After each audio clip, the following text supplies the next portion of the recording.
Live mula sa GMA Network Center. 20 taon nang nakatutok. 24 oras. Magandang gabi po, Luzon, Visayas at Mindanao. Bistado ang modus ng nagpapanggap umanong delivery rider para makapagnakaw. Ang kanyang puntirya, mga mamahaling padala gaya ng gadgets. Kung paanong nakakakuha ng mga booking ang suspect, alamin sa aking eksklusibong pagtutok. Sa isang paupahan sa Pasig, natagpuan ng PNP Anti-Cybercrime Group ang delivery rider na iniuugnay sa nakawan ng mga mamakaling gadget na ino-order ng mga customer online. Ikaw hindi yung tinuturo ng isa sa mga driver na pinagbentahan niya ng account. Wala po kung sige, sa korte natin pag-uusapan yan. Pero meron kaming warrant dito. So everything, may legal basis ito ma'am. Hintay namin yung mga barangay para makapag-search kami ng mga computer devices sa inyo. Joint operation ito ng Eastern at Southern District Anti-Cybercrime Team na isinagawa sa bisa ng warrant to search, seize, and examine computer data na inisyu ng korte. Ayon sa pulisya, gamit ang account ng isang lehitimong delivery rider, kumukuha ng booking ang suspect. Ginagawa niya is binibili niya o nirerentahan niya yung account na yon. Pagkatapos, saka na raw ito mag-aabang ng tinatawag ng pulisya na juicy package o yung karaniwan umanong mainit sa mata ng mga nananamantala. Pag nakita niya na maganda yung items na pinapadeliver, actually laptops ito ng mga mamahaling gadgets. Around 100k each. Ina-accept niya yung booking, pinapalitan niya yung plaka niya, may ginagamit siyang plaka na fake na binerify namin sa LTO, and then nagpo-proceed siya sa area. Pero sa halip na i-deliver sa buyer ang totoong order, gaya halimbawa ng laptop, karton lang ang iniiwan ng suspect. Nakuha sa raid ang iba't ibang klase ng ID at mga ebidensyang magpapatunay umano na sangkot sa ganitong modus ang suspect. Nakuha po namin yung mga cellphones na ginagamit niya, and andun din yung mga conversation niya doon sa mga legitimate na drivers na nagbenta ng kanilang mga account. Sabi ng PNP-ACG, nangyayari talaga na binebenta o pinapaupahan ng mga delivery rider ang kanilang registered account sa iba para mahit o malagpasan pa ang kota. Nagbebenta sila ng mga account kasi after sila doon sa added incentive or commission. Hindi po ito legal at actually ito ay violation. Iniimbestigahan din ng pulisya kung may mga kasabwat ang suspect. Paalala ng mga otoridad sa publiko, lalo na yung mahilig sa online shopping. Be sure na kunan nyo ng ID or tingnan nyo ng pictures or kung maaari, pati yung vehicle na dala nila para at least kung meron ng mga katulad ng mga cases na ganito na hindi dineliver sa inyo or ang dineliver sa inyo is fake, is meron tayong lead kung sino ang pwede nating habulan. Sinusubukan pa ng GMA Integrated News na makuha na ng pahayag ang suspect na nakakulong ngayon sa Pasig Police Station. Para sa GMA Integrated News, Emil Sumangil, nakatutok, 24 oras. Hindi maitago ng mahigit 100 persons deprived of liberty ang saya matapos makalaya ngayong araw. At sa kanilang paglabas, handa na raw sila para sa panibagong yugto ng kanilang buhay. At nakatutok si Marisol Abduraman. Gusto ko na po bagong buhay po. At makatulong din po ako sa akin. Naiyak ang 76 anyos na si Tatay Bert, di niya tunay na pangalan, nang makalaya matapos ang 25 taon. Di raw niya inakalang darating pa ang araw na ito. Kwento ni Tatay Bert, ni minsan, hindi nakadalaw ang kanyang asawa mula nang makulong siya. Bihirang-bihira rin daw kung dumalaw ang mga anak. Hindi raw kasi biro ang gagastusin mula Rojas City sa Capiz papuntang Bilibid. Ang igastos yung pabasahe, papunta dito sa akin, igastosin na lang yan sa ano niyo. Opo. Ngayong laya na siya, wala pa rin sumundo sa kanyang pamilya. Gayunman, excited na raw siyang magbagong buhay at bumalik sa pangingisda. Gusto ko po yan sa bihira ako nagkakasakit kasi nasa dagat ako. Naging madamdamin ang muling pagkikita ng mag-anak na ito kanina sa paglaya ng kanilang padre de pamilya matapos ang 24 na taon. Yun nga hindi may paliwanag sa kasiyahan Hindi namin nakalain na siya ay lalabas na ngayon. Kahapon lang namin nalaman. Dating photographer ang 74 anyos na si Tatay Dan, di niya tunay na pangalan. Pero hindi na raw niya kakayanin pang bumalik dahil sa kanyang edad. Kaya susubok na lang daw siya ng ibang pagkakakitaan. Mag-alaga ng baka o baboy dahil pwede ka naman kumuha ng katulong. Kabilang sina Bert at Dan sa 125 lumaya kanina matapos mapagsilbihan ang kanilang mga hatol. Pero ang isa sa kanila may halong lungkot daw dahil may mamimiss daw sa loob. Yung mga pakikisama namin mga Sputnik Brotherhood sa pagbibiroan tsaka yung respeto at paggalang. Ang isa namang ito na 17 anyos pa lang nakulong may pangako. Promise. Promise ko po yun. Hindi na. Hindi na po ako babalik dito. Ikinakatuwa raw ng Bureau of Corrections ang paglaya ng mga PDL. Patuloy din daw silang gagabayan ng Bucor sa kanilang pagbabagong buhay. We want you to be back to society. We want you to be a fruitful part of the society. No? Productive at hindi po kayo minamaliit ng ating lipunan. We want you to be prepared for your second chance in life. Hindi nga biro ang buhay sa loob ng kulungan. At sa tagalang panahon na kanilang ginugol sa loob, handang-handa na raw silang harapin ang panibagong buhay na puno ng pag-asa. Para sa GMA Integrated News, Marisol Abduraman, nakatuto 24 oras. Problema ngayon ang matitirhan para sa 13 pamilyang nasunugan sa lungsod ng Caloocan. Wala na nga matutuluyan, wala pa silang naisalbang mga gamit. Nakatutok si Maki Pulido.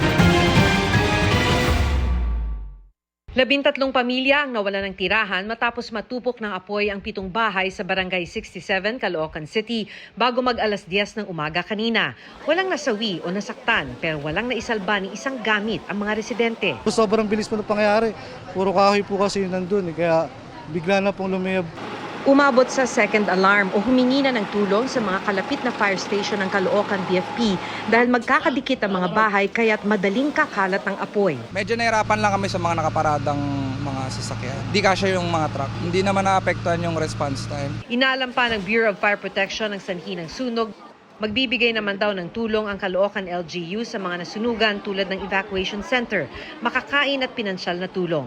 Pero malaking hamon pa rin daw ang pag-ahon para sa mga nasunugan, lalo na ang matitirhan. Siguro po, magtitingin-tingin muna po kami kung sa mga kakilala po namin na pwede po masilungan pansamantala. Para sa GMA Integrated News, Maki Pulido, nakatutok 24 oras. Good news naman mga kapuso, may inaasahan ulit na big-time rollback sa presyo ng produktong petrolyo sa papasok na linggo. Hanggang 2 piso at 25 sentimo ang posibleng kaltas sa kada litro ng gasolina. Hanggang 85 sentimo naman sa diesel at hanggang piso kada litro ang inaasahang rollback sa kerosene. Ayon yan sa Department of Energy Oil Industry Management Bureau base sa datos ng 4 na araw na trading. Kasabay ng pagtatapos ng 2024 balikatan exercises, inanunsyo ng Defense Department na magiging mas malawakan ang pagsasanay ng militar sa susunod na taon. Kabilang dyan ang actual combat simulation na inaabangan na raw mismo ng Pangulo. At nakatutok si Chino Gaston. Ang matagumpay na pag-target at pagtama sa isang barko ng mga makabagong missiles ng AFP, joint sail ng Philippine Navy warships kasama ang US, France at iba pang kaalyadong bansa sa karagatan ng Palawan.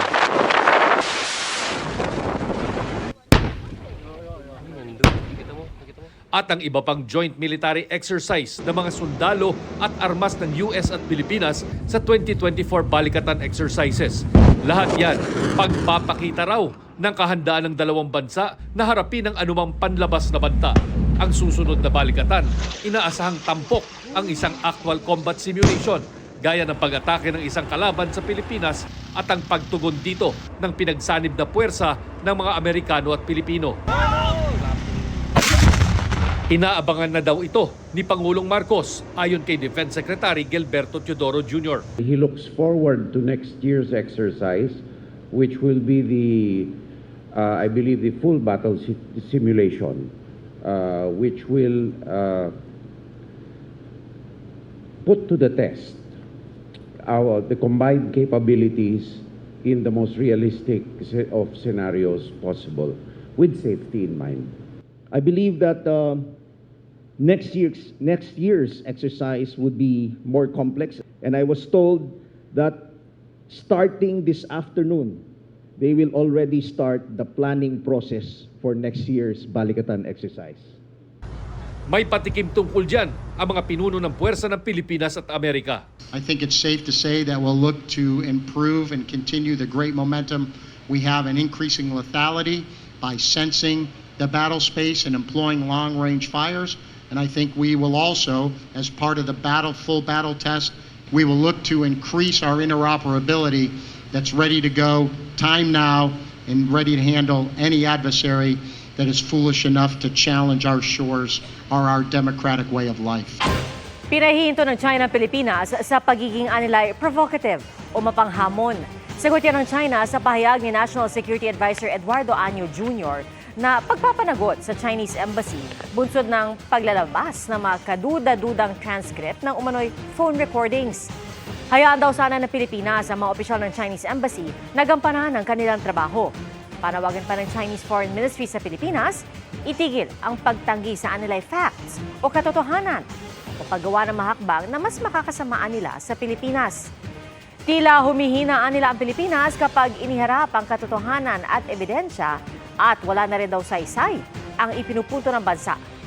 Sinisingap pa namin kuna na payag ang DFA, DND at si Secretary Ann.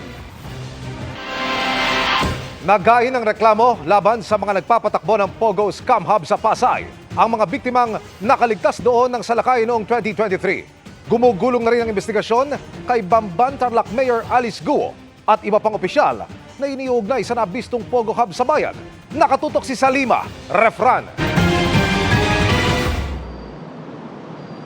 Nakasaklay at iika-ika pa rin ang isa sa mga banyagang biktimang nailigtas sa sinalakay na Pogo Scam Hub sa Pasay, Oktubre noong isang taon.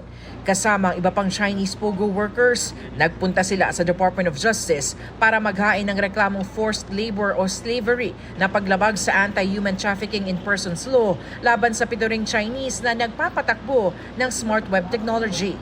Ito rin yung Pogo na natuklasang may umano'y prostitution den at torture chamber. Sila pong naituro ng ating mga foreign nationals na witnesses na siyang bumubugbog, nagtutorture sa kanila. May warrant sa People's Republic of China.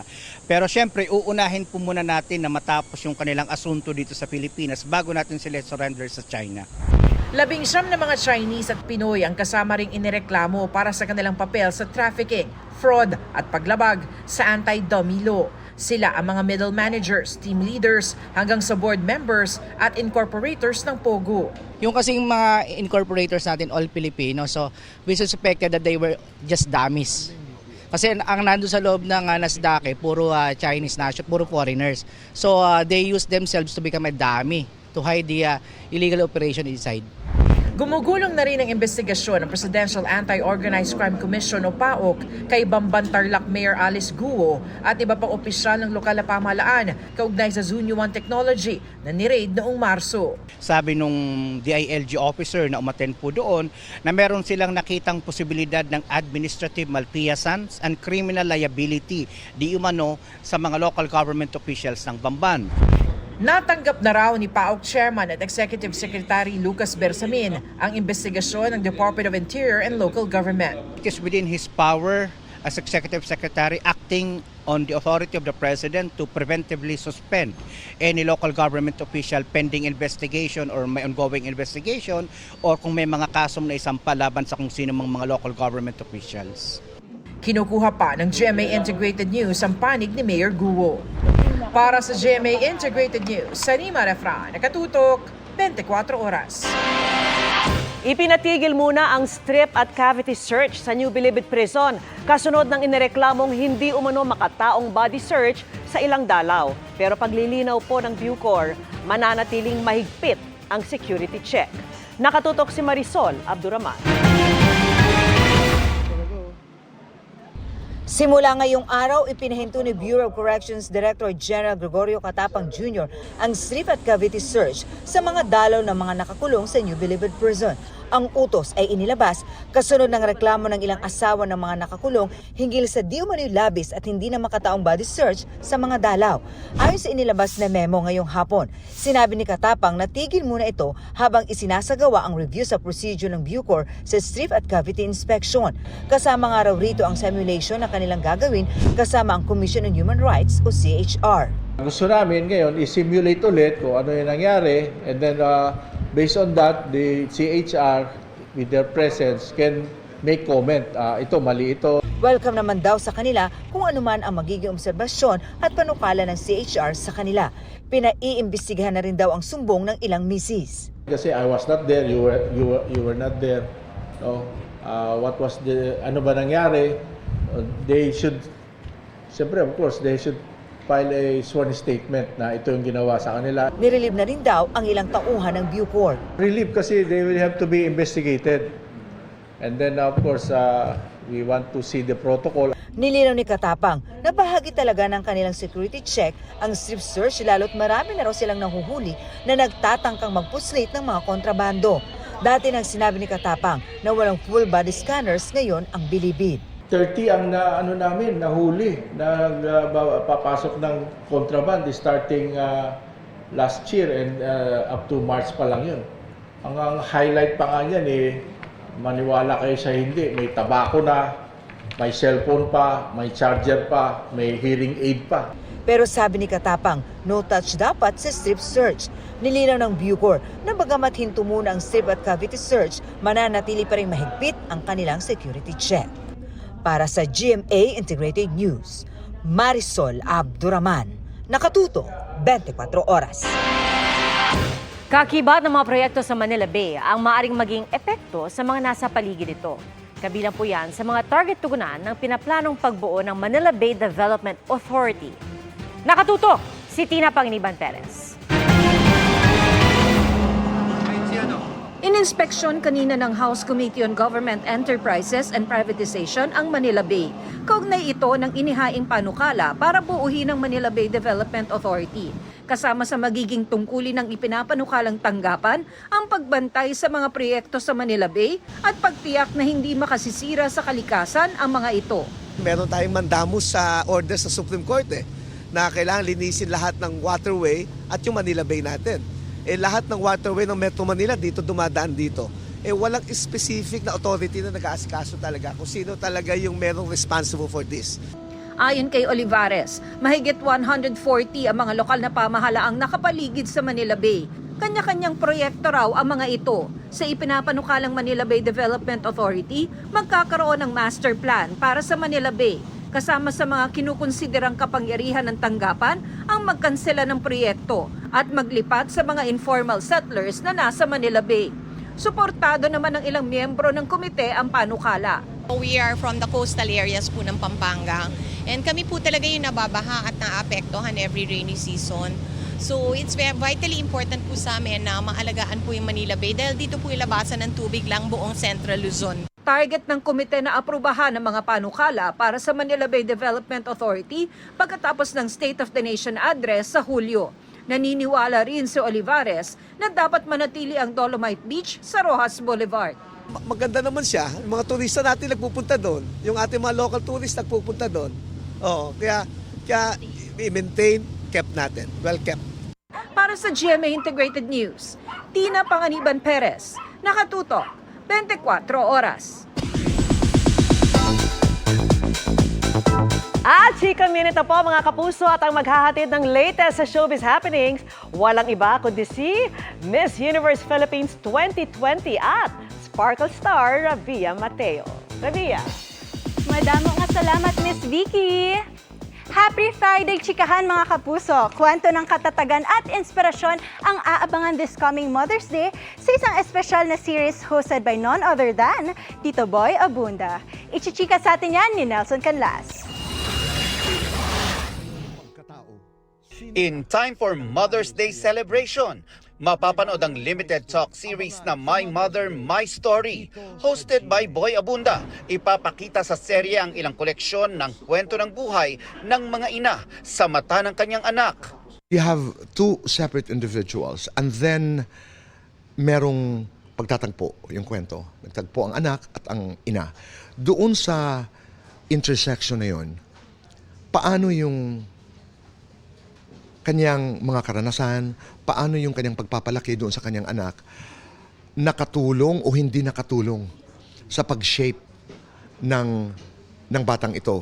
Ni-launch ang talk series sa isang intimate dinner na dinaluhanin na GMA Corporate Affairs and Communications Vice President Ms. Angel Javier Cruz at iba pang opisyal ng network. Naniniwala si Kuya Boy na mahalaga ang mga kwentong ganito. Kailangan tuloy-tuloy ang paalala sa atin na i-articulate, sabihin, gawin ang pagmamahal sa ating mga magulang. Bakit magulang ang ginagamit ko na salita? Kasi My Mother, My Story is also about fathers. Every father has a mother. So, sabi ko nga kanina, ang pagmamahal ngayon should be expressed in all possible media. Mag-ready na raw na maantig ang damdamin at makarelate dahil ayon kay Kuya Boy, lahat tayo ay may kwento ng buhay na kung saan malaking bahagi ay naibigay ni nanay. Celebrity man o ordinaryong tao. Ang unang sasalang sa interview seat, si Luis Manzano. And this is my story. Mapapanood din ang special participation ni Star for All Season Vilma Santos. Mapapanood ang My Mother, My Story mula sa Mother's Day, May 12, 3:15 ng hapon. E-ere ito every second Sunday of the month. Nelson Canlas, updated sa Showbiz Happenings.